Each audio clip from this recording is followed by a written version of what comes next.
მოგესალმებით ძვირფასო მეგობრებო, ეთერშია გადაცემა ახალი პარადიგმა. მე მისი წამყვანი თენგო ომანიძე გახლავართ. დღევანდელ გადაცემაში ჩვენი სტუმარი იქნება პოეტი, პროფესორი ბატონი ვაჟა ოთარაშვილი. მოგესალმებით ბატონო ვაჟა, დიდი მადლობა გადაცემაში სტუმრობისთვის.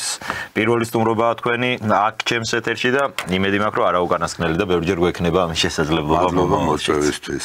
მადლობა. მინდა დავიწყოთ თქვენი შეფასებებით მიმდინარე პროცესების არჩევნების შემდეგ დაიწყო ძალიან მწვავე საპროტესტო ტალღა. ცოტა უცნაურად მოხდა ეგ ყველაფერი, რომ თვითონ ხელისუფლების განცხადება მირაკლი კობახიძის ბრიფინგმა იმასთან დაკავშირებით, რომ ვაჩერებთ ევროკავშირში გაწევრიანების შესახებ მოლაპარაკებებს, ამან გამოიწვია თითქოს ხელისუფლებამ თვითონ გამოიწვია ეს ტალღა. გრძელდება 2 თვეა ხო უკვე ეს პროტესტი, თუმცა ვერ ვიტყვით რომ მუხტი იკლებს. საინტერესოა თქვენ როგორ უყურებთ ზოგადად აი თბილისში მიმდინარე და არა მხოლოდ თბილისში, საქართველოში მიმდინარე ამ პროცესებს. ვინ არის ამ ყველაფერში დამნაშავე, რა შეიძლება იყოს მთავარი პრობლემა და რა შეიძლება იყოს გამოსავალი? მთავარი პრობლემა ჩემის აზრით არის ის, რომ აი ამ წლების განმავლობაში, რაც ნაციონალური რეჟიმია საქართველოს ხელისუფლებაში იყო 2003-2004 წლიდან უფრო სწორად დაიწყო საქართველოს კულტურულ საგანმანათლებლო გენოციდი ქართველი ერისა. აი ამ კულტურულ საგანმანათლებლო გენოციდმა გამოიწვია ესეთი თაობის მოსვლა, რომელმაც დაივიწყა ვისი გორისაა, რომელმაც რეალობის შეგრძნება დააკარგა და რომელმაც დაივიწყა ვინ იყო ნაციონალური რეჟიმი, რა ბრჭყალებში სიკეთე მოუტანა საქართველოს და რა დაუტოვა ახალ ხელისუფლებას, რომელიც 2012 წელს მოვიდა. სამწუხაროდ 2012 წელს მოსული ხელისუფლება ფაშისტური სააკაშვილის რეჟიმის შემდეგ აყვა იგივე ინერციას, მე ვიტყოდი იგივე ლიბერალურ პოლიტიკის გაგრძელებას, რომელიც დაიწყო ნაციონალურმა რეჟიმმა. საკმარისია გავიხსენოთ ის, რომ კონსტიტუციაში ოცნებამ ჩაწერა, რომ ესე იგი ქვეყანა დასავლეთისკენ სვლას განაგრძობს და ნატოში შესვლა ჩვენი მიზანი. ეს იყო უდიდესი შეცდომა, მე ვლაპარაკობ იმ მიზეზებზე, რომელიც აი რუსთაველზე ამ შედეგს ვიმკით დღეს.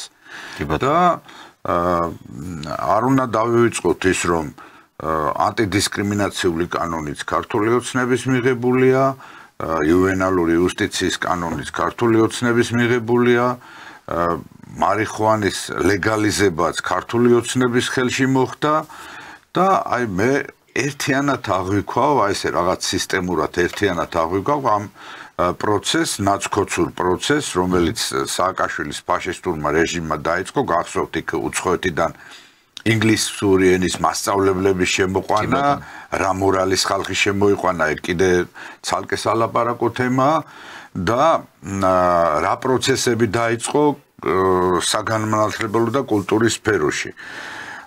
მე შემთხვევით არ მითქვია, რომ კულტურულ საგანმანათლებლო გენოციდი დაიწყო ქართველი ერის მეთქით და ამას საფუძველი უდევს სწორედ ის, რომ ნახეთ ვინ არიან განათლების მინისტრები სააკაშვილის დროს. მანამდე თუ ვთქვათ, იგივე შევარდნაძე და უფრო ადრე განათლების მინისტრებს, რა თქმა უნდა, ჰქონდათ ურთიერთობა და იყვნენ განათლების სფეროს წარმომადგენლები. სანტექნიკის ლომარია მოყავს განათლების მინისტრად სააკაშვილს, რომელმაც მიიღო განათლების კანონი, რომლითაც დღესაც ხელმძღვანელობს ეს პარლამენტი და ეს ქვეყანა, ხო? კი არ შეცვალა ეს ქართული. სწორედ იმ დროს არის აი საბაზისო. საბაზისო 2004-2005 წელში დაფუძნდა ეს კანონი ალექსანდრე ლომაიას დროს. მერე არიან უკვე მინისტრები, ვინ არიან? დიმიტრი შაშკინი, ხატია დეკანოიძე, ნიკა გვარამია, ნოდია.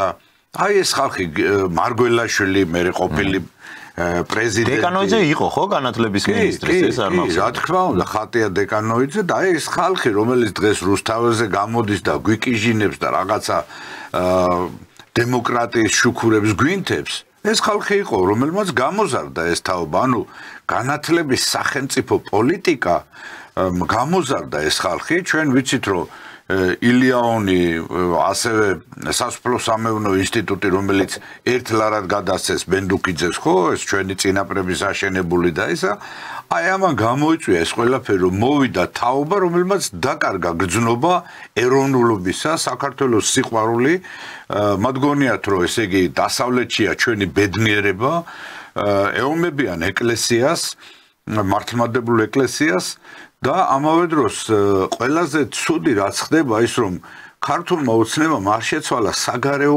ორიენტირი ჩვენ რატომღაც იმედი გვაქვს რომ დასავლეთი დაგვიბრუნებს აფხაზეთს სამაჩაბლოს რომ ნატოს ჯარისკაცები აქ საქართველოს ტერიტორიულ მთლიანობისთვის იბრძოლებენ ან ზნაურთან ან ცხინვალთან ან ბიჭვინთასთან ან გაგრასთან და აღვიდგენენ ეს ყველაფერი არის ტყუილი იმის მაგერად რომ რუსეთთან აღედგინა დიპლომატიური ურთიერთობა ქართულ ოცნებას და წასულიყო მოლაპარაკებებზე რომელიც იქნებოდა გარანტი იმ სიტუაციებიდან გამომდინარე იმ დღევანდელი გლობალური პოლიტიკიდან გამომდინარე რომელიც არა მარტო სამხრეთ კავკასიაში არამედ მთლიანად მსოფლიოში ტრიალებს და რაღაცა ფორმატში 3+3 ფორმატში ჩართულიყო რაღაცა ურთიერთობებზე გასულიყო ეს ისევ ძველ მაპატიეთ ჟარგონული გამოთქმა ისევ ძველ პოლიტიკურ მიმართულებას აწვევდა და ჩვენ ვნახეთ რომ კრახი გამოიწვია ხო იქ ევროსაბჭოში თქვათ იგივე კი ბატონო თეატრულუკიანმა ჩემი საზრით სწორი განცხადება გააკეთა იმ მომენტში მაგრამ აქ ისმის მეორე კითხვა რომ კაცო კონსტიტუციაში გიწერიათ ქართულმა ოცნებამ ჩაწერა იმიტომ ვთქვი მე შემთხვევით არ ვთქვი რომ ქართულმა ოცნებამ ჩაწერა რომ ჩვენი მიზანია ესე იგი დასავლური სვლა და ნატოში შესვლა და ხედავთ რომ აგერ ხვალზე შეიძლება ნატო დაიშალოს ხო ტრამპმა გამოაცხადა ცოტა ისეთი ოდიოზური დამოკიდებულება ნატოს აკეთებს კაცმა არ იცის რა იქნება იმ განცხადებების მერე კაცმა არ იცის ხო იქ შესატანი პროცენტების აწევა და ასე შემდეგ და მსოფლიო რა თამაშები დაიწყება და ეს საქართველოს ისევ როგორ გითხრათ ისევ ძველი ნავით, ძველი ნიჩბებით და ძველი კურსით მიგოგმანებს ბჭყალებში ამ სიტყვით და ეს არის ძალიან სამწუხარო, იცი მე ვერ ხედავ იმ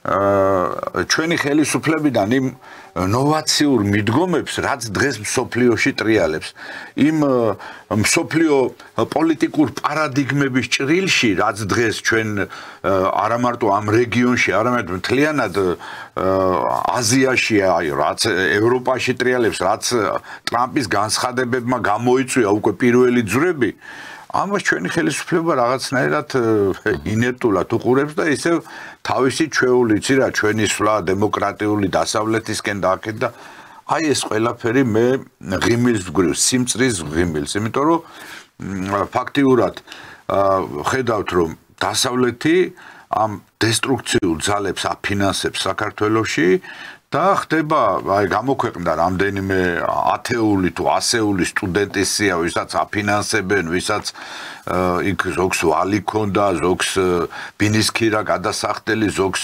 საბანკო კრედიტი და ასე ზოგს სწავლის საფასური და ასე შემდეგ და ეს ყველაფერი ხდება და დაიღალა ხალხი ამ მის ძახილით რომ იცი რა ჩვენ გვინდა დასავლეთი და ჩვენ ესე იგი გამოუშვით ისენი რა ქვია დაკავებულები და ასე შემდეგ ესე იგი ფაქტიურად დასავლეთის აი ეს ბოსები ბოროტი ძალები ღიად აპირებენ ხელისუფლების დამხობას პირველი ტალღა არ გამოვიდა მეორე ტალღა არ გამოვიდა და ეს მე ჩვენი ხელისუფლების მიკვის რომ თვითონ ჩვენი ხელისუფლება რადიკალურად არ ცვლის საგარეო პოლიტიკურ ვექტორს.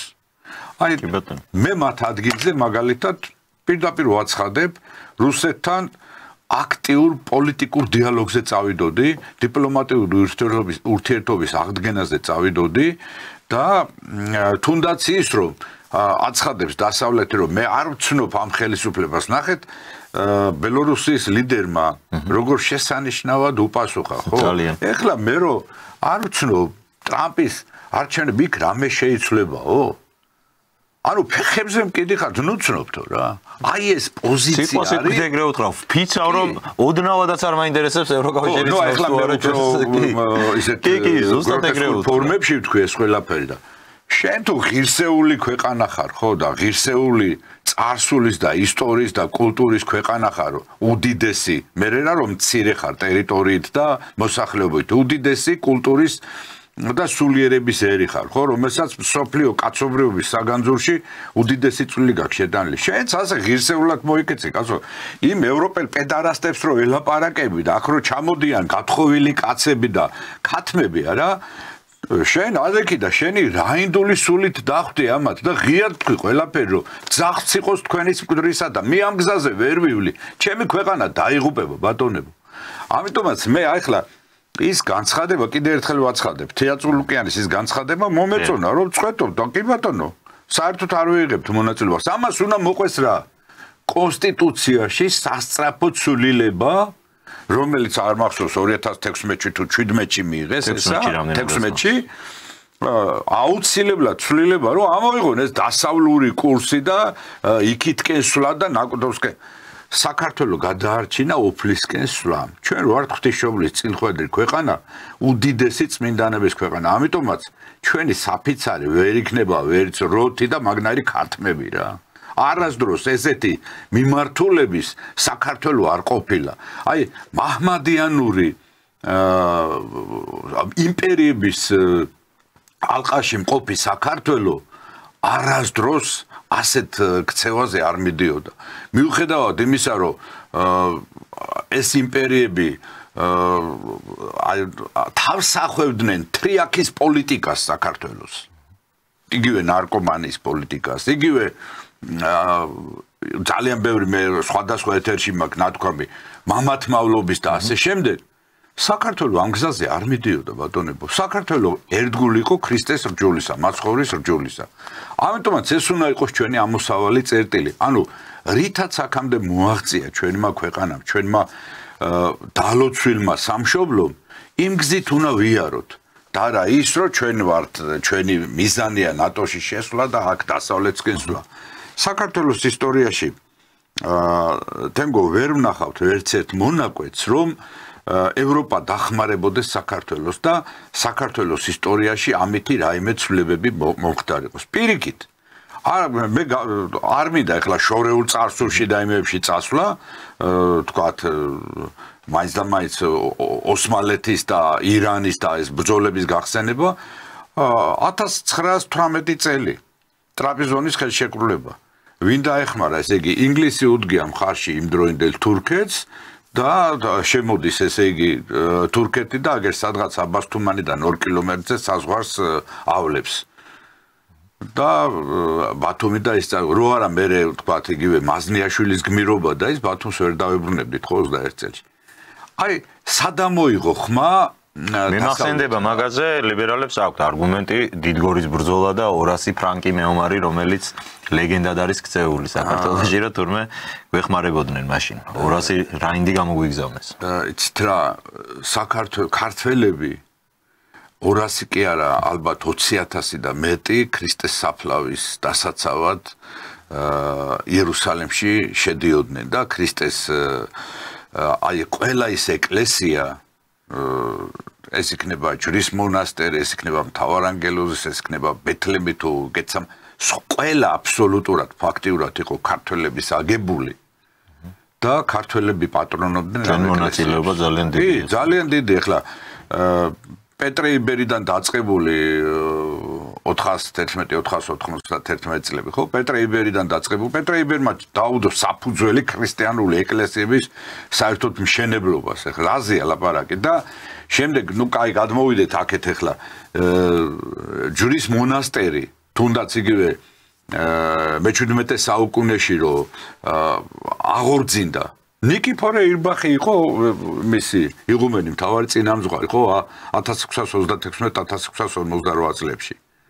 ის სახე რაც აქ დღეს შენარჩუნებული სწორედ ამ ნიკიფორე ირბახის დამსახურება სხვათა შორის მისი ძმა ზოგიერთი მონაცემით მამა ქაიხოს რომანიშვილი ჩოლოყაშვილი ვერაგულად მოკრა თეიმურაზ პირველმა. აი ამაშია საქმე და თავი რომ მოგწონს ჩვენ ერთხელაც ვთქვი და კიდევ ვიმეორებ 1918 წლის 26 მაისს დამოუკიდებლობა გამოაცხადა საქართველოს. კი ბატონო გერმანიის დიდი მხარდაჭერით 28 მაისს იდება ხელშეკრულება გერმანიასთან 5 პუნქტიანი ხელშეკრულება. ვინმე აქ წაკითხული ეს ხელშეკრულება მე მაგ წაკითხული. ეს არის ესე იგი ძარცვის ხელშეკრულება. სხვათაშორის ზურაბ ავალიშვილმა საფრანგეთში გამოაქვეყნა ემიგრაციაში მყოფმა შეშფოთებულმა აღშფოთებულმა და გაბრაზებულმა. რომ ამას როგორ მოაწერეთ ხელიო? წარმოიდგინეთ რომელიც ანტი იყო ხო კომუნისტებისა. ანტი ამა გამოაქვეყნა რომ ამას როგორ მოაწერეთ ხელი. ესე იგი ჭიათურ მანგანუმის გაძარცვის ხელშეკრულება 5-ვე პუნქტი, ესე იგი იღებენ მადანს, რომელსაც ქართველი მუშები მუშაობენ, გერმანული ჟანდარმერია უწევს კონტროლს, ტვირთავენ ვაგონებს, მიდის ფოთში, გადმოტვირთა სახორცილებს ქართველი მუშები და პირდაპირ წერია კონტროლს უწევს გერმანიის ჟანდარმერია, ტვირთავენ გემზე და მიდის იმაში გერმანიაში. ან კოლონიების გაძარცვის კლასიკური სქემა რაც არის ჩვეულებ ძალიან მარტივად თქვი, ეხლა ეს მთელი ისაა და აი ეს არის მარტივი ის ხელშეკრულება, რითაც თავს ვიწონეთ, რომ ცირა ჩვენ საერთაშორისო ხელშეკრულება დავდეთ გერმანიასთან 2 დღის მერე. წავიკითხოთ რაში და ის ეს 5 პუნქტიანი ხელშეკრულება ბატონო. საქართველოს მარგი წიაღისეულის გაძარცვისა. ახლა სხვა აღარ მინდა სხვა თემებზე ვილაპარაკო. ბატონო, რა მინდა იცით გითხოთ, აი თქვენ საუბრობდით რომ ამ განათლების სისტემა მიიყვანა ქართული ახალგაზრდობა მასიურად იქამდე, რომ ეროვნული თემატიკა ეს ყველაფერი აღარ არის მათთვის აქტუალური, დაკარგეს ასე ვთქვათ. აი ეს რაც პრინციპში ალბათ წინა წლებში და რაც არ უნდა პარადოქსული იყოს, ჩემი დაკვირვებით კომუნისტური რეჟიმის დროს ბევრად უფრო მეტი იყო საქართველოს ახალგაზრდებში, ვიდრე არის. ამასაც ალბათ აქვს თავისი ახსნა, თუმცა ამ შემთხვევაში რა მინდა გკითხოთ, ეს გავიგეთ რომ შეიძლება ღირებულებათა სისტემა სხვა იყოს, მაგრამ ჩვენ ხო ამ დღევანდელ დღეს არ საუბრობთ მხოლოდ იმაზე, რომ საქართველოს დასავლური კურსი ექნება, აღმოსავლური თუ ჩრდილოეთი. ამ შემთხვევაში საუბარი არის კონკრეტულ საფრთხეებზე, რომელიც ჩვენი ქვეყნის წინაშე დგას და თუ კი ეს კრიზისი არ დაიძლია სწორად, ამ საფრთხეებმა შეიძლება საერთოდ ეს ქვეყანა გადაიყოლოს. ასეთი ეგზისტენციური საფრთხის წინაშეა, ხო? სახელმწიფო, როდესაც ასე დიდი გადანაწილება ხდება მსოფლიოს ძალთა ბალანსს ვინც აკონტროლებს იმ ხალხის მხრიდან. საფრთხის შეგრძნებას დაკარგული აქვს ამ ხალხს, აი ეს იქნებოდა ჩემი შეკითხვა. გავიგე რომ შეიძლება რაღაცა სხვანაირად უყურებდა იქ ვიღაც რუსეთი არ მოგწონდეს, ბელარუსი არ მოგწონდეს, მაგრამ აქ მოწონება არ მოწონებაზე აღარ დგას უკვე საკითხი. საფრთხეს საზოგადოების რაღაც ნაწილი გრძნობს, აანალიზებს, ხვდება, მაგრამ რაღაც ნაწილისთვის ეს საფრთხე არის, არ ვიცი, გაუგებარი, ვერც გრძნობენ ამ ყველაფერს, ხო? მე პირდაპირ შემიძლია გიპასუხოთ,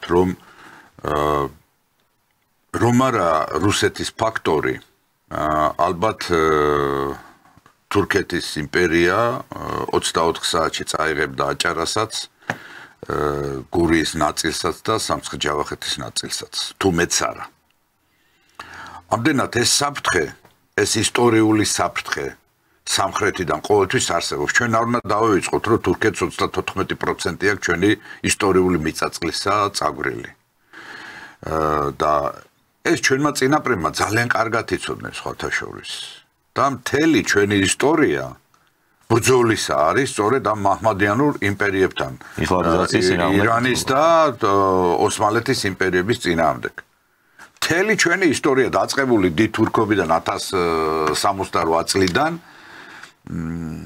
და დღემდე ალბათ თურქებს დაახლოებით 1000-ზე მეტი ჩვენი ისტორიული კულტურული ძეგლი აქვს დაანგრეული, განადგურებული და მიტაცებული. ახლა აღარ მინდა ცნობილი ისინი ჩამოთვალო იშხანი, პარხალი, დოლისხანა, ოთხთა და ასე შემდეგ, სადაც სათელსაც ვერ დაანთებ, არა? აი ეს ყველაფერი, აი ეს გრძნობა ამ საფრთხისა მომავალთაობას დაკარგული აქვს, იმიტომ რომ სკოლაში არ ასწავლიან. სკოლაში არ ისწავლება სათანადო დონეზე არც ქართული ენა და ლიტერატურა, არც ჩვენი ქვეყნის ისტორია, არც ჩვენი ქვეყნის წარსული, არც ის ისტორიული გამოცდილება, რაც არსებობს. თუნდაც ჩემი მეგობარია ვაჟაშობიცემ ჩვენი წიგნი გამოს სამშობლო ცოდნეობა. აი ჩვენი ქვეყანის წარსული აზრყო და მომავალი არ იციან. ელემენტარულად არ იციან, თქვათ ის კატაკლიზმები არ მინდა შორეული წარსული და ძველი წელთაღრიცხვა. აი რაც თქვათ მე-18, მე-19, მე-20 საუკუნეებში ჩვენ ქვეყანას გადახდენია, ხო?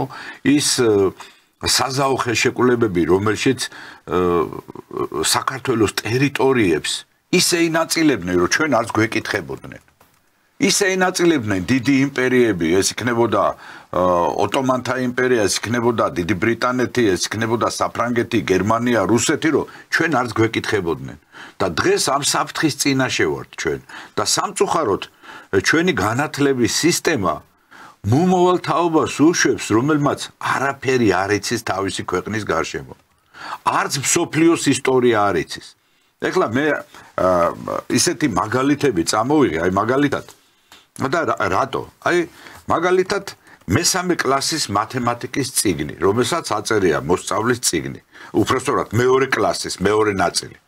ავტორები არიან კარლ ჰაინც კელერი, პეტერ ფაფი. რატო ბატონებო რა მეორე კლასში რაღაცა ისა ფარდობითების თეორიას და კვანტურ მექანიკას ვასწავლით თუ რაღაცა ინტეგრალებს ვასწავლით. ქართული მათემატიკური სკოლა არ არსებობს.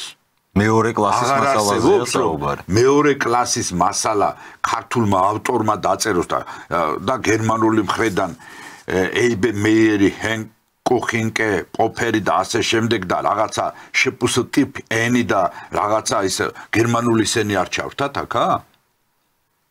ხო, ეს ხო არის აშკარად მიზანმიმართულად ეს ხო ის არ არის რომ შეეცადა განათლების სამინისტრო და ვერ მოიძია ადგილობრივ ბაზარზე როგორც თვითონ ეძახიან ეს ასეთი ავტორები პირობითად ეს ხო არის აშკარად მიზანმიმართული რომ განათლების სისტემიდან ყველაფერი ქართული მათ შორის სახელმძღვანელოებიც უნდა განიდელნოს. აი ასევე აი მეორე კლასის წიგნი ეს არის უკვე ქართული ენის ლიტერატურის წიგნი, ქართული ნახეთ.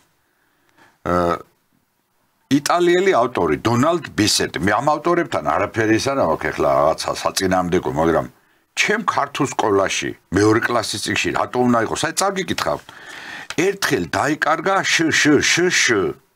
კიდევ კარგი პოლიციელმა იპოვა განყოფილებაში მიტანა და კარადაში შეინახა. მე კი განცხადების დაფაზე ქაღალდი გამოაპრა.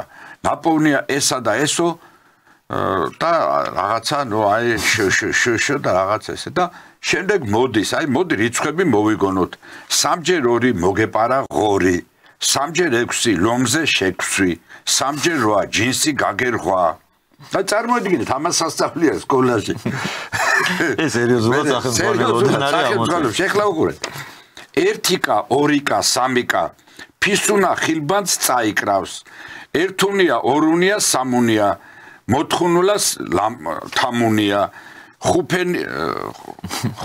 ხუთენია, მოთხუპნულა ღრუტუნია, ათენია, ბუმშეჭამა დათუნია.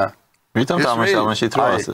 ხო, აი ეს და აი ამებს მე ჯანი როდარის და რედიარ კიპლინგის წინამდე კი არა ვარ, კლასგარეშე ლიტერატურაში კონდეთ რაც უნდა თავში ქვაიხალონ, მაგრამ განათლების სისტემაზე ვიძახი, მაგრამ ქართულ ბავშვებს კაცო, იაკობ გოგებაშვილის ქვეყანაში როგორ შეიძლება რომ შენ და ამხელა დიდი სამწერლო საგანძურის ქვეყანაში, რუსთაველის ქვეყანაში შეიძლება რომ ბავშვს ესე იგი აი ეს სისულელები ასწავლო და გრიფირება მისცი ამ წიგნს? გრიფირება? და განათლების სამინისტრო გააუქმაო ტრამპმა, სწორედ გააკეთა, აქაც გასაუქმებელია. გასაუქმებელი კი არა დასაჭერები არიან. სულ ყველა იქ ვინც იყო მინისტრები, ჩხენკელი, ჯეჯელოვა, ამათ მოსპეს ეს მომავალი თაობა. აი იქ ვინც დგა რუსთაველზე და წარმოდგენა რა აქვს, რა სიტყვე, რა უნდათ. აი ამაშია საქმე. გეთანხმებით. თორე ბავშვების ბრალი კი არ არის. ეს აი ამ განათლების სისტემის ბრალია, სადაც ასეთი სისულელეები წერია, სადაც ასეთი ბავშვის ღირებულებები ირღვევა მისი სწავლის, ცოდნის და ასე შემდეგ და ასე შემდეგ. აი რა უნდათ ესე იგი მეცხრე კლასის ქართული ლიტერატურა აწერია და მარკ ტვენის გუბერნატორის არჩევნები ისწავლება. რატო ბატონებო ქართული სამწერლო ელიტა აღარ აყვავს? მარკ ტვენის ისწავლონ, კაცო, მარკ ტვენის აწინააღმდეგო კი არ ვიყო, ქართულ ლიტერატურაში რატომ უნდა ასწავლო მარკ ტვენი? თავგადასავლებს, მაგრამ კლასგარეშე საკითხავები იყოს ეს ყველაფერი. და იმის ლეონარდო და ვინჩის აბრეშუმის ჭიას და იმას ნუასწავლი, კაცო. შენ ქართული ასწავლე, საქართველოს ისტორია ასწავლე, ქართული ენას და ლიტერატურას იმ ავადსახსენებელი კომუნისტების დროს მშობლიური ენა და ლიტერატურა ერქვა ბატონებო. და ეს შემთხვევით კი არ ერქვა, ის იყო მისი სისხლი და ხორცი და წარმოიდგინეთ ახლა, ვამბობთ რომ იცი რა ჩვენ იმისი რუსეთის კოლონია ვიყავით და ესა და ის და 200 წელი და ეს იმ რუსეთის დროს არ დაიბადა ისა გრიგოლ ორბელიანი, ალექსანდრე ჭავჭავაძე, ილია ჭავჭავაძე, აკაკი წერეთელი, ვაჟა ფშაველა, იაკობ გოგებაშვილი, განმანათლებლების თაობა ჩვენი ერისთვის. ივანე ჯავახიშვილი, ეს გრანდები? ეს გრანდები იმ ეპოქაში არ იყვნენ? და იმ ეპოქამ არ მოიტანა ამ ხელა არ მოუტანა ამ ერს წარმატება. ეხლა შეხედეთ რა ხდება, რას ასწავლიან, საით მივდივართ. სოდომური ცოდვისკენ არა? და კიდე ეხლა აღარ მინდა ისევ გავაგრძელო და დავამძიმო ეს გადაცემა. ესე იგი, ცალკე მესამე კლასში ასწავლიან გოგონების უფლებები და ბავშვის უფლებები, თვისებები რა არის და რა აქვს საერთო, რომ თითქოს გოგონა და ბიჭი ერთმანეთსგან არ განსხვავდება, არაფერსგან არავით არის დიდი სქესობრივი განსხვავება მათში არ არსებობს. გესმით რასაც ჩვევენ? აი ნუ ეხლა ამაზე დიდი ამაზრზენი ბოროტება რა გინდა, როდესაც შენ ბავშვს უკვე აი მეორე კლასეს, პირველ კლასეს, მესამე კლასეს უკვე სულს უმახინჯებ, ცნობიერებას უმახინჯებ. მე გეუბნები სტალინი რო ცოცხალი ყოფილიყო, აი ამ განათლების მინისტრებს ალექსანდრე ლომაედან დაწყებული 24 საათში დახვრეტავდა სულ და ნახდად დასახვრეტები იყვნენ, იმიტომ რომ თაობები, აი ეს თაობაა, ვინც წარმოდგენა რამდენად გამოსწორებადია ეს ყველაფერი ბატონო. რა ხდება საქართველოში, რა ხდება ჩვენს გარშემო, რა ხდება სირიაში, რა ხდება აზიაში, რა ხდება ევროპაში, რას აპირებს ამერიკა, რა პროცესები მიმდინარეობს იგივე იქ. და როცა ვლაპარაკობ ჩვენ ტრამპის განცხადებებით, აქედან ერთი მხარეც პოზიციას და ოპოზიციას დიდი ხელების ფშნეტით და დაწყვეტილები უყურებენ, რომ აი გვეშველება ეხლა არა ბატონებო, ტრამპი თავისი ამერიკის ინტერესებს იცავს. და ყველა სახელმწიფოს ლიდერი იცავს თავისი ქვეყნის ინტერესებს. ჩვენ რაღაცნაირად ბრიყვიერი გამოვჩნით, რომ იცი რა მახსენდება? ახლა გამახსენდა. ისკანდერ მუნში წერს სპარსეთის კარის, შაჰ-აბასის კარის მეისტორიე. ეს არის ხოსრო მისას პერიოდი უკვე, აი შაჰს რომ ქართველებიო სიტყვის დამჯერი ხალხია, საკმარისია დაპირდეო, რომ იმ სიტყვის ჯერაო და შეგვიძლია ჩვენ დავპირდეთ რაღაცებში და მე მოვატყუოთ, იმიტომ რომ სიტყვის ხალხია ისინი ერთმანეთს რომ პირობას აძლევენ, იმ პირობას ასრულებენ. და ეს უცხოელები ამ რაღაცა ჭრელა-ჭროლა რაღაცებით დემოკრატიული კამფეტებით გვპირდებიან და ეს ხელისუფლებები ტყუდებიან რა, თუ შეგნებულად თუ იმის იქით კიდე რაღაცა ფინანსური ინტერესები დგა, აი ეს არის კიდე საკვირველი რა, იმიტომ რომ ტყუდებიან თუ თავს იტყუებენ რა ბატონო ვაჟა, აი თქვენ გუშინდელ ფაქტს რო შევეხოთ და ამ მიმართულებით მექნება შეკითხვა. ქართული ოცნების განცხადება იმასთან დაკავშირებით, რომ ევროსაბჭოს საპარლამენტო ასამბლეას ჩვენ დელეგაცია დატოვებს.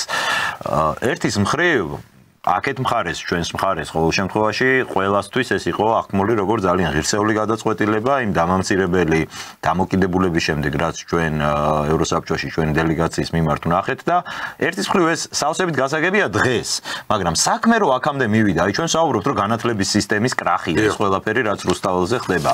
რუსთაველზე რაც ხდება კი ბატონო, მაგრამ აი ბრიუსელში რაც ხდება ეს ჩვენი საგარეო სამინისტროს კრახი არ არის. თუ სახელმწიფოს აქვს დაგეგმილი რომ გარკვეული კორექტირება შეიტანოს საგარეო ურთიერთობებში, რაღაც შეცვალოს, რაღაც მიმართულება, სხვა მიმართულებით გაიხედოს, დიპლომატიური სამსახური ხო ამისთვის ჭირდება სახელმწიფოს, რომ იქ ჩვენს აქამდე რო პარტნიორები იყვნენ და აქამდე რო ესეთი დამოკიდებულება ჰქონდათ ბრიუსელში, დღეს ეს ასე რადიკალურად არ შეიცვალოს. დიპლომატები ხო ამაში გვჭირდება, რომ მათ მოამზადონ საამისოდ ნიადაგი, ვისაც საჭიროა ინფორმაცია მიაწოდონ, ვისაც საჭიროა რაღაც სამუშაოები ჩაატარონ.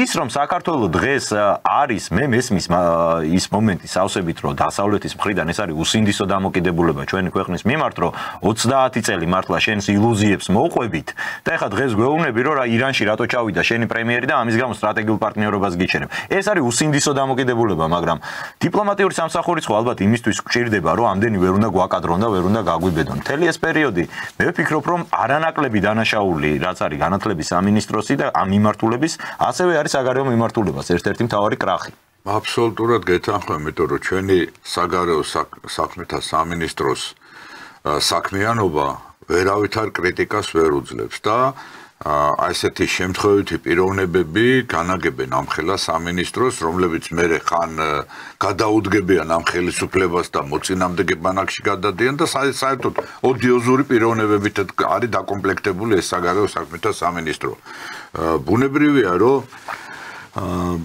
ეს პროცესი აი რაც ახლა გუშინ წინ მოხდა როგორ გითხრათ იცით უნდა მომხდარიყო ეს 30 წელია მოდი ღიად ვთქვათ რომ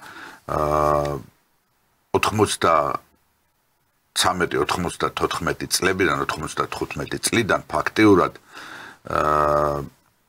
შევარდნაძემ დასავლეთს მიყიდა საქართველო დასავლეთის პოლიტიკა შემოიტანა ყველა სფეროში და უპირველესად ახლა დავაკვირდეთ მოახდინა ჩვენი ქვეყნის დეინდუსტრიალიზაცია. ანუ აი თქვენ კარგი შეკითხვა დამისვით, მაგრამ მე ცოტა წიაღსვლას გავაკეთებ, რომ იპასუხოთ, რატო ხდება ეს ყველაფერი. ქვეყანა სადაც 2500-ზე მეტი დიდი საწარმო იყო, ხო, ჯერ კიდე სტალინის დროინდელი დაგეგმილი და მომუშავე ეს იქნებოდა რუსთავის მეტალურგიული ქარხანა, კასპიის ქარხანა, ზესტაფონის ფეროშერნადობთა ქარხანა, ქუთაისის ავტოქარხანა, საავიაციო ქარხანა, ვაგონშემკეთებელი და ასე შემდეგ და აღარ და ის კი არა, ნუ იმას რა ქვია გემებს და წყალქვეშა ან იმებს კატარგებს უშვებდნენ, ხო? აი ეს ყველაფერი ამ დეინდუსტრიალიზაციის პოლიტიკის განხორციელებამ, რომელსაც სწორედ დასავლური და ეს მსოფლიო ბანკი და ეს ასხდნენ, დაგვანგრეინა ეროვნული წარმოება. და ჩვენ გაგვხადა კოლონია დასავლეთისა. და როდესაც ესენი იძახიან, რომ ჩვენ, რა ქვია, რუსეთის კოლონია ვიყავით, რუსეთის კოლონია კი არ ვიყავით, აღორძინებული ქვეყანა იყო. და ერი იყო 5 მილიონ ნახევარზე მეტი 1999 წლის აღწერით.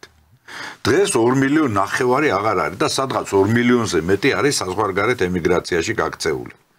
არც ერთი ეროვნული წარმოება აღარ მუშაობს, დიდი წარმოება, რაღაცა პატარა ცეხებს თუ არ ჩავთვლით თუ საამქროებს, არა? აი ამან ყველაფერმა გამოიწვია ის, რომ ჩვენ მივებით იქით თურქულ ბაზარს, იქით ჩინურ ბაზარს, იქით ევროპულ ბაზარს არა, ევროპულ ბოსებს, რომლებიც გეტყვიან, რომ აი ეს უნდა გააკეთო, შენ უნდა მხოლოდ სასტუმრო პერსონალი უნდა გქონდეს, მხოლოდ უნდა ყავდეს ისინი, რა ქვია, სასტუმროს მომსახურე ოფიციანტები, სართულის მორიგეები, ბენზინგასამართი სადგურის ჩამსხმელები, შეშის მჭრელები, მზარეულები და ასე შემდეგ, დანარჩენი ყველაფერი მოსპეს. სოფლის მეურნეობა მოსპეს, ქვეყანა, რომელსაც გეორგია ქვია რა. ამიტომაც ეს პოლიტიკა რადიკალურად არის შესაძლებელი, რომ ქვეყანა გადარჩეს. აქ მარტო საგარეო საქმეთა სამინისტრო ვერაფერს ვერ გააკეთებს. აქ არის კომპლექსურად სისტემური მიდგომა, რომ ხელისუფლება უნდა გამოფხიზლდეს, თუ ის აპირებს, რომ შეწყვიტა კი ბატონო და ნამდვილი დამოუკიდებლობა უნდა, ხო? და აღმართა ბარიერი კი ბატონო აღარ მონაწილეობ ევროსაბჭოს ასამბლეის მუშაობაში, მაშინ შეცვალე კონსტიტუცია, შეცვალე საგარეო პოლიტიკური ვექტორები, შეცვალე საშინაო პოლიტიკა და შენ ხალხს მიხედე. შენ ხალხს მიხედე ქვეყანას, რომ იცლება ქართველობისგან. და კაცმა არ იცი შენ რა საგარეო ვექტორებს აკეთებ, ვისთანდებ ხელშეკრულებას, რა 6 მილიარდი კრედიტი შემოგაქ, რისთვის შემოგაქ ეს კრედიტი, რას უნდა მოხმარდეს, გაურკვეველი განცხადებებით, რომ აი ეს შენდება ჩვენ ამ კრედიტებით ჩვენ მომავალ თაობას ვადგავთ კაბალას, არა?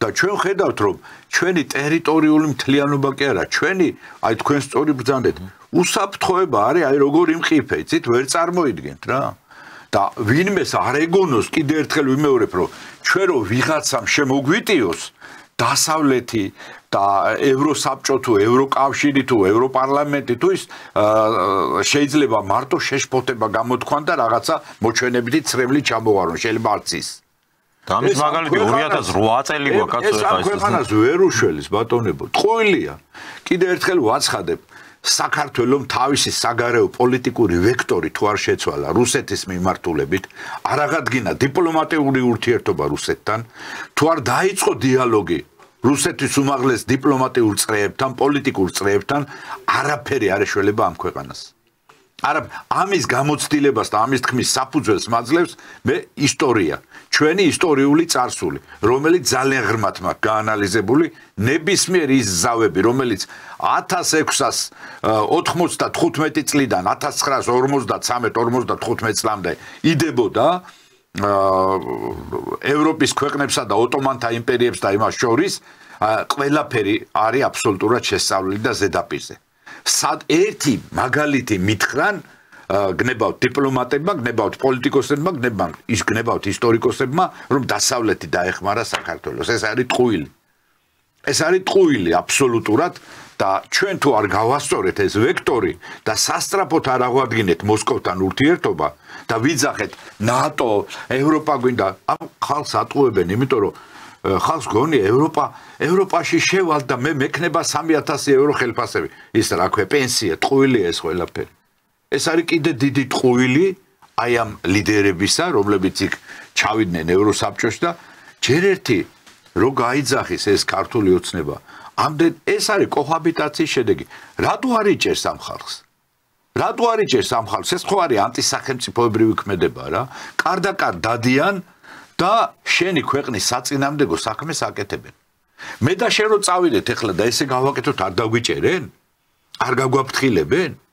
რას ელოდებიან, რას ელოლიავებიან, ვერ გავიგე. თუ ამ თეატრულუკიანის ამ განცხადებას კიდე ერთხელ ვაცხადებ ვეთანხმები, არ მოყვა შემდგომი შიგა რადიკალური ნაბიჯები ჩვენი ხელისუფლებისა, მე არ ვიცი, შეიძლება პირიქით დასავლეთმა კიდე უფრო გაამწვავოს აქ ვითარება და კიდე უფრო მეტი მოუმატოს ტემპერატურა სხვადასხვა საშუალებებით. იმიტომ რომ ჩვენ ხედავთ რომ ეს ხალხი არის დასავლეთის დაფინანსებით გამოსული. ყველა აბსოლუტურად არის მიბმული დასავლეთის ფულზე. ეხლა რომ დაანონსა ხელისუფლებამ კომისიის შექმნა, აი ამაზე რა დამოკიდებულება გაქვთ? დიდი ხანია ქართველი ხალხის სურვილი იყო, მათ შორის სამარჩევნოებზე მთავარი დაპირება იყო წინა რეჟიმის გასამართლება, ხო? და არ არის საუბარი იმაზე, რომ ვინმე სისხლი წყურია და უბრალოდ შურიზიება ამოძრავებს. არა, თუ არ მოხდა მნიშვნელოვანი პოლიტიკური მოვლენების პოლიტიკურ სამართლებრივი შეფასება გასაგებია რომ მომავალშიც გაგრძელდება ისე როგორც იყო ადრე. ხელისუფლება დაპირდა ამას საზოგადოებას და ეხლა აცხადებენ რომ გაზაფხულის პირველივე კვირას დაანონსებენ საპარლამენტო კომისიის შექმნას რომელმაც უნდა შეისწავლოს 2003-2012 წლებში პოლიტიკური თანამდებობის პირების საქმიანობა. მე რა თქმა უნდა თვითონ ინიციატივა მხიბლავს უბრალოდ ხედავ პრობლემას ამ ყველაფრის განხორციელებაში იქიდან გამომდინარე რომ ასეთი ტიპის კომისიების არსებობას გინდას ისტორიული გამოცდილება ავიღოთ, გინდა სხვა ქვეყნის მაგალითები ავიღოთ. ერთპარტიულ რეჟიმში ამისი გაკეთება, რაც არ უნდა სუფთად გააკეთოს ხელისუფლებამ საქმე, მაინც ნდობის დეფიციტი ყოველთვის არსებობს.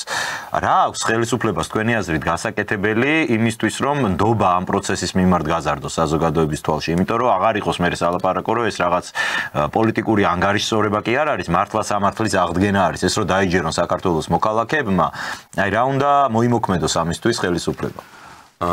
ჩემის აზრით ხელისუფლებამ პატრიოტი კონსერვატიულად მოაზროვნე, ეროვნულად მოაზროვნე ხალხი უნდა ჩართოს აქტიურად სახელმწიფო მართვის პროცესში. აი თუნდაც იგივე ამ კომისიის მუშაობაში უნდა ჩართოს მეცნიერები, ხელოვანები, ჭეშმარიტ ვიძახის კი არა რა თქმა უნდა, მით უფრო თუ ისტორიულ შეფასებას აკეთებ, მეცნიერებათა აკადემია, კონგრესი და ეს ხალხი უნდა ჩართას აქ. სახალხო ხალხის წიაღიდან გამოსული ჭკვიანი ადამიანები უნდა ჩართას.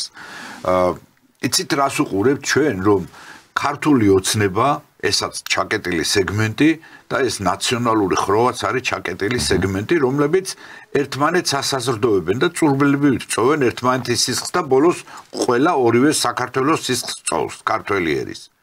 და აი ამ პროცესებში იგივე თქვათ კომისია, ხო? ჩართე საზოგადოების წარმომადგენლები, რომ უფრო გამჭვირვალე იყოს ეს პროცესი, რომ მე დავინახო, მე რომ მაინც და ჩემზე არ ვამბობ, კაცო, მიიღოს იმ ხალხმა თუნდაც პირადად თქვენ მე ხო მახსოვს ეხა ის პერიოდი თუ ვინმე იყო აქტიური ბევრი აღარ არის დღეს იმ ადამიანებიდან აქტიური ვინც მაშინ აქტიურობდა მაგრამ თქვენ ნამდვილად ხართ ერთ-ერთი მათგანი ეხა რა ვიცი ყველას გვახსოვს და აი რატომაც არა თქვენ იქნებით თუ კი ბატონო სხვები იყვნენ ის ადამიანები ვინც არ არის პირდაპირ მთავრობასთან ასოცირებული მაგრამ ახსოვს ის მოვლენები და არის სამართლიანი ხო კი ძალიან ბევრი ჭკვიანი ადამიანია ეხლა არ მინდა ვინმე გამომჩეს მაგრამ რამდენიმე შემიძლია დავასახელო რომელიც აბსოლუტურად გულანთებული მამულიშვილი იქნება და პოლიტიკაშიც ერკვევა და ქვეყანაც ტკივა ეს იქნება სოფიკო სოხაძე იქნება ეს იქნება ირაკლი გოგავა სოსო მანჯავიძე თუ სხვები ხო ჩართე ეს ხალხი კაცო ჩართე ეს ხალხი რომელიც მართლა ქვეყნის პატრიოტიც არის ქვეყანაც უყვარს მეცნიერები ჩართე ხელოვანები ჩართე ჭეშმარიტი ხელოვანები ჭეშმარიტი მეცნიერები მეცნიერებათა აკადემია ჩართე და გაიგოს რას აკეთებ რას აპირებ შეხარ ჩაკეტილი რაღაცა ატარებ რაღაცა მთავრობის ხდომას მიდიხარ აბუდაბეში მოგაქვს ვითომ 6 მილიარდი ჩვენ ვიცით ამ არაბების იცით თქვენ არაბებისთან დაკავშირებით ქართულ მიწებთან დაკავშირებით ორი სასამართლო თქვენი მონაწილეობი ძალიან დიდი დავა იყო კასპიის რაიონში რა ორი სასამართლო თელსოფელი რო უნდა ეშენებინა არ მომწონს ეს სიტუაციები იმიტომ რომ კიდევ ერთხელ ვაცხადებ რომ ჩვენი ორიენტირი აი ამ გლობალური სოფლიო პოლიტიკის ამ ტალღების ქარიშხალში უნდა იყოს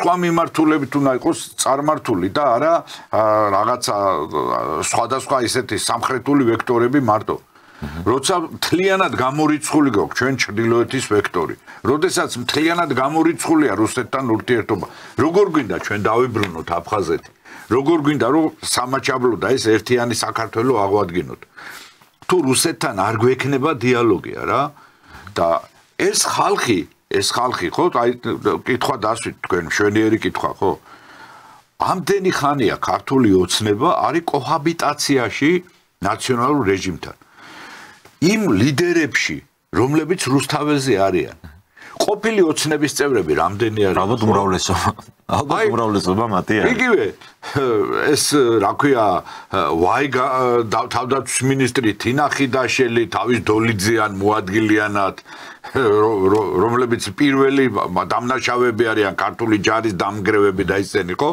და მეჩეთების ამშენებლები და ისინი გახარია თვითონ ტელეპარტია მაგის გახარია გუბასანიკიძე უსუფაშვილი ბესელი რომელი ერთი გინდა ეს ყველა აბსოლუტურად ესე იგი მაშინ რატო დაუძახე ქართულ აცნებაში რატო შეიყვანე ეს ხალხი და რატო ეხლა ხვალზე ისევ მე ამას დაუწყებ ხო გინო იგივე მარგველაშვილი წერა რომ დავასახელე განათლების მინისტრად შეიძლება დაგენიშნა კაცო სოროსის ფონდში გამოზრდილი ვირთხა შეიძლება დანიშნო ისა მინისტრად აი და მე ვამბობთ რომ თაობა მოდის რომელმაც აბა რა იქნებოდა როდესაც შენ მინისტრად ყავდა ნიკა გვარამია რა გასაკვირია რა შედეგს მოელი ეხლა შენ ხატია დეკანოიძე დიმიტრი შაშკინი რა შედეგს მოელი ეხლა ამადგან ნოდია სოროსის ფონდის ხალხი ხო ყველა და შემდგომიც იგივე გააგრძელა ხო ოცნებამ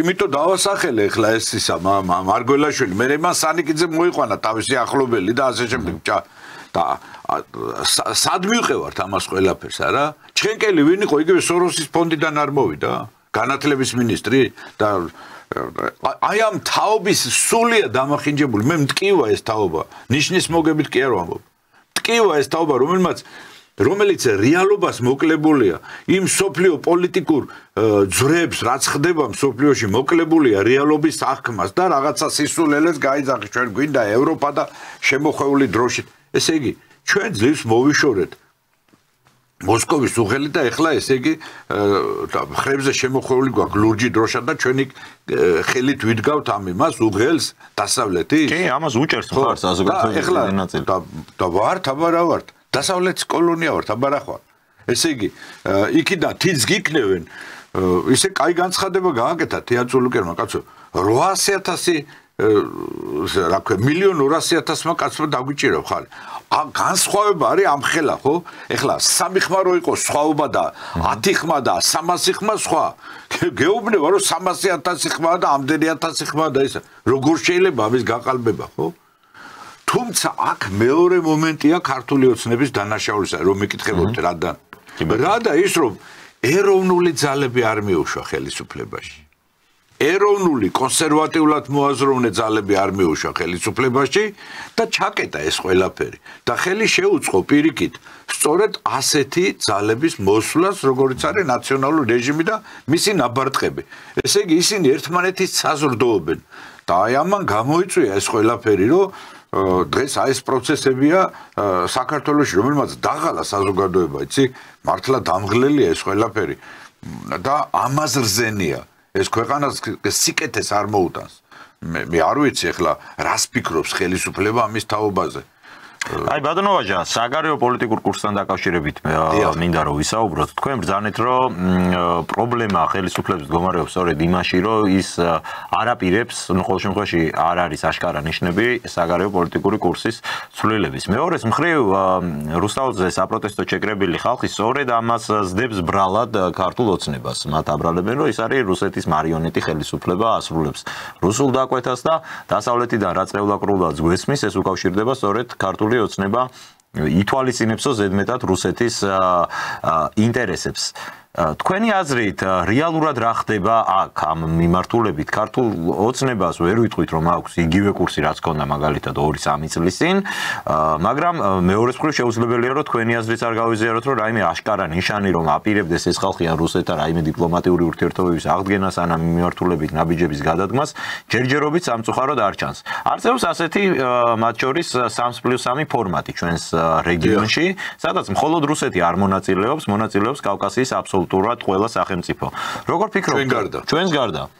როგორ ფიქრობთ, არ იქნება ამ შემთხვევაში ხელისუფლებისთვისაც არ იქნებოდა გამოსავალი, რომ თუ კი რეალურად აქვს გადაწყვეტილი რაიმეს კარდინალურად შეცვლა და ამას ესე ხისტად ვერ აკეთებს, 3+3 ფორმატები და სხვა მსგავსი უამრავი თანამშრომლობის ფორმატი არსებობს, აი ამითი მაინც რო დაიწყოს ხელისუფლება.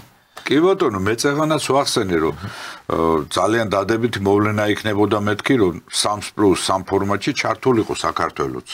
და რაღაცნაირად ისე სირაქლემის პოზაში არ ვიყო, თვითონ ჩვენს გარშემო არაფერი არ ხდება.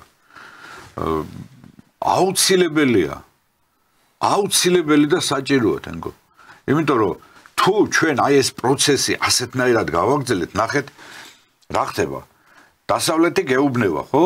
რომ შენ ესე იგი არასრულებ ჩემ დავალებას თან ყურმოჭრილი მონა უნდა იყო ჩემი ყურმოჭრილი ისე კი არა რაღაცა ოდნავ გადახვეული და ფაქტიურად გინდა ერის დაღუპამდე წახვიდე არა საერთოდ მიაფურთხე რა და შეცვალე აბსოლუტურად პოლიტიკა შეცვალე რადიკალურად იმიტომ რომ ამითი ქვეყანაც იღუპება შენც იღუპები და შენ ხალხსაც იღუპავ დასავლეთი არაფრის მშველელი არ არის და მეორეც ტრამპის მოსვლით სოფლიოში ბევრი რამე შეიცვლება. დასავლეთიც აღარ იქნება ისეთი როგორიც აქამდე იყო. დასავლეთიც არ იქნება ისეთი ეს ახლა სანამ ტრამპი თავის იმას ბოლომდე დაქოქავს, უნდათ მოასწრონ რაღაცეები. გესმით? ის ძველი ინერცია მოდის და შენ ადექი და შეცვალე ეს პოლიტიკა. შეცვალე პოლიტიკა, ჩაერთე 3+3 ფორმატში და გინდა იგივე რუსეთთან წადი დიალოგზე. რაც არ უნდა გეძახონ, ნუ დაკომპლექსდები. მაინც გეძახიან. მაინც გეძახიან. თან ეგარი უბედურება. და ეხლა თქვენ ფიქრობთ თუ არა რომ რუსეთმა რომ თვალი დახუჭოს, ღმერთმა არ აქნას და რამეში გაურიგდეს თურქეთს, საქართველოს დაშლის პროცესი არის თვალნათელი, აიცი როგორ აი საათების საქმეა. საათების საქმეა. და ყველა ჩვენი მეზობელი გინდა კეთილი დაარქვი და გინდა ძალიან ახლობელი წაგართმევს ყველა აი როგორც დაგლიჯონ ცხოველმა რაღაცა ისე დაგლიჯავენ საქართველოს 1921 წლის გამოცდილება ამას არ მეტყველებს აბსოლუტურად ყველა მეზობელმა ჩვენი მიწებით იხეირა მაშინ იმ პროცესში საქართველოს დარჩა ყველაზე მეტად დაჭერილი. თუმცა მე სააკაშვილმა უბოძა ვთქვათ იგივე დავით გარეჯი აზერბაიჯანს უჯაბი გააგრძელა წარმატებით სამონასტრო კომპლექსი სომხეთს და ასე შემდეგ. და თუმცა აი ბატონო ვაჟა მეორე მხარეს არის ხოლმე ასეთი არგუმენტი რატომაც ის მათთვის არის მიუღებელი რუსეთთან ურთიერთობა რომ ისინი გვარწმუნებენ ამას არანაირი აზრი არ აქვს რუსეთი არის სახელმწიფო რომელთანაც ვერანაირი შეთანხმებას ვერ დადებ იმიტომ რომ ის ამას მაინც დაარღვევს მეორე მხრივ აი თქვენ საუბრობდით ამ საერთაშორისო ხელშეკრულებებზე რაც ბოლო ალბათ 3 საუკუნის მანძილზე დადებულა ჩვენს რეგიონთან დაკავშირებით და ამბობთ და სრულიად სამართლიანათაც რომ დასავლეთის მონაწილეობით მიღებული რაღაც გადაწყვეტილებები, ზავები, შეთანხმებები არასდროს არ ყოფილა საქართველოს ინტერესი ამ ყველაფერში გათვალისწინებული. სად არის მაშინ აბა გამოსავალი, რომ ვთქვათ, თუ კი ვერც რუსეთს ვერ უნდა ვენდოთ, ვერც დასავლეთს ვერ უნდა ვენდოთ და ამისი აშკარა მტკიცებულებები გაგვაჩნია, რა იქნებოდა გამოსავალი, აბა რა გზით უნდა ვიაროთ? საქართველოს იდეალური ვარიანტი იქნებოდა სამხედრო მიუმხრობლობა, რომელიც რუსეთსაც დააკმაყოფილებდა და მის ვნებებსაც და ინტერესებსაც დააკმაყოფილებდა, მაგრამ ჩვენ ყველასთან უნდა გქონდეს ნორმალური ურთიერთობა. რუსეთთანაც, თურქეთთანაც, ირანთანაც, სომხეთთანაც, აზერბაიჯანთანაც, ევროპასთანაც და ამერიკასთანაც. აი ესეთი რადიკალური დაპირისპირება, რომ იცი რა, მე არ მინდა რუსეთი და მე მინდა ევროპა, ან არ მინდა ევროპა და მე მინდა რუსეთი, დამღუპელია ქვეყნისთვის. მტრობა მინდა რუსეთთან. პირდაპირ აი ეს ნარატივი რომ არ მინდა რუსეთი, მინდა ევროპა, ნიშნავს რომ მე მტრობა მინდა რუსეთთან. ხო და ეს ამხელა იმპერიას გეოგრაფიული შენი მეზობელია ვერავინ ვერ გადაიტანს და ვერავინ ვერ შეუცვლის მდებარეობას. ამიტომაც გინდა თუ არ გინდა პოლიტიკა ესეთია. გვესა ხრელით ამოიყვანს ენატკბილად მოუბარი.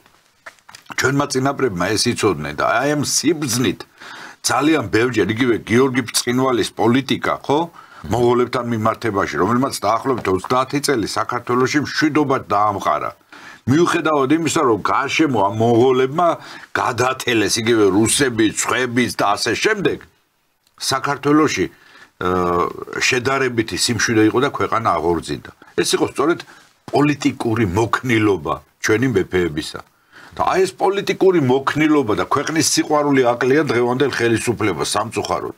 სადაც შემთხვევითი ფიგურები არიან მოხვედრილები. მე სუმჩებაში დავიჭდილება რომ ხა ადამიანი რო არ ვიცი რაღაც მინისტრობით, დეპუტატობით ან პრემიერ-მინისტრობით იწყებ პირდაპირ პოლიტიკურ კარიერას და არ აქვს არანაირი სხვა ბექგრაუნდი მან მოღვაწეობის პოლიტიკოსი ჩემთვის არის ადამიანი რომელიც იბრძვის მაგ თანამდებობისთვის, ვალობს, აგროვებს, აქტივებს, აგროვებს ხალხის ნდობას და შემდეგ დაიმსახურებს და მიიღებს ამ თანამდებობას და ხა ადამიანი რომ მოვა და სახეზე არავინ არ ვიცნობთ და უცებ გამოგვიცხადებენ რომ ეს იქნება რაღაც ის ხელმძღვანელი და მინისტრი სრულად ობიექტურად მე ვფიქრობ მრჩება შაბეჭდილება რომ ეგ იქ საქმის აკეთებლად კი არა ფულის აკეთებლად არის მოსული ხო? ანუ ახლა ხელისუფლებაში რომ ძალიან ბევრი შემთხვევითი პიროვნებაა როგორც პარლამენტში ისე მთავრობაში ეს ხო ცხადია რა სანამ ჩვენს კამთაყვანისმცემლობის ეპოქიდან არ გამოვალთ და ერთი კაცის დაწერილი სიით არ აიგება მთავრობა ცალკე და ხელისუფლება ცალკე საქართველოს ესე იქნება და სამწუხარო ის არის რომ იმ ერთ კაცზე აგებული პოლიტიკით ქვეყანა ზარალდება და ქართველი ერი ნადგურდება.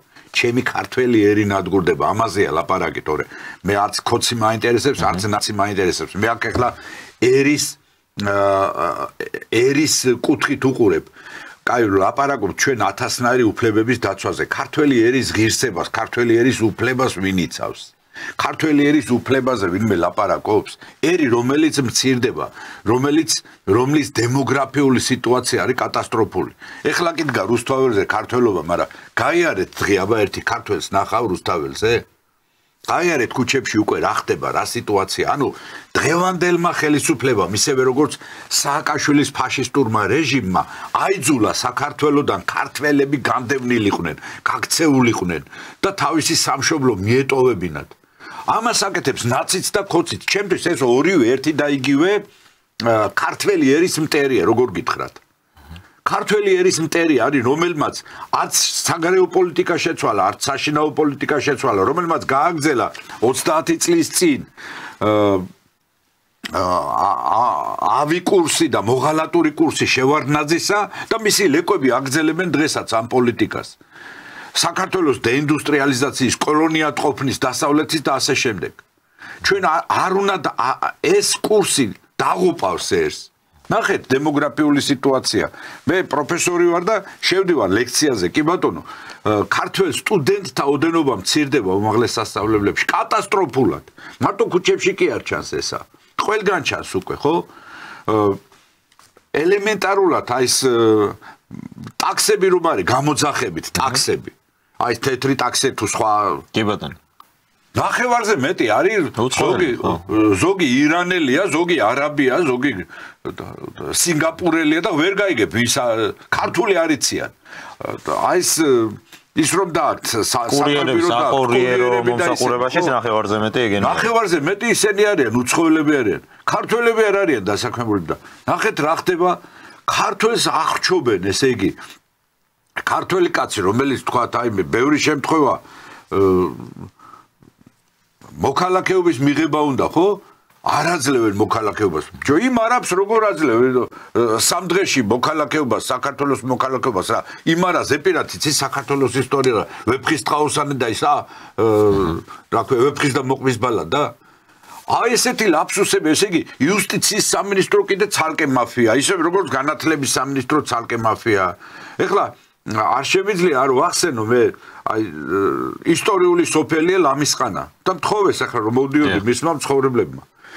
ესე იგი ქსანი რომელიც ჩამოუდის ლამისყანას ეგრეთ წოდებული აი შებელს რო ამზადებენ ხრეშს რო ამზადებენ იმისთანა ისენია სამუშაოები ჩაატარეს რომ აბსოლუტურად მთელი სოფელ ლამისყანის ვენახების და ბაღვენახების ნაწილი მოგლიჯა მდინარე დავიდნენ იმაზე ფსკერზე თიხაზე დავიდნენ და არაჩერებენ ამ სამუშაოს და როცა მოსახლეობამ გამოხატა პროტესტი ესე იგი იქ შინაგან საქმეთა სამინისტრო უშიშროება და ვიღაცები ჩაერთნენ თქვენ რა გინდათ და რაღაც თუ ვიღაცა დეპუტატისა ვიღაც მთავრობის წევრისა სოფელ აღაიანში ჭები დაშრა წარმოიდგინეთ ამ ვანდალური ეკოლოგიური კატასტროფის წინაშე დადგა ლამისყანა აღაიანი და სხვა სოფლებია რა ისევე როგორც აი სოფელ წინარეხთან მოპოვებითი სამუშაოები მიდის თვითონ რაღაცა ქვას იპოვებენ და ესე იგი იმხელა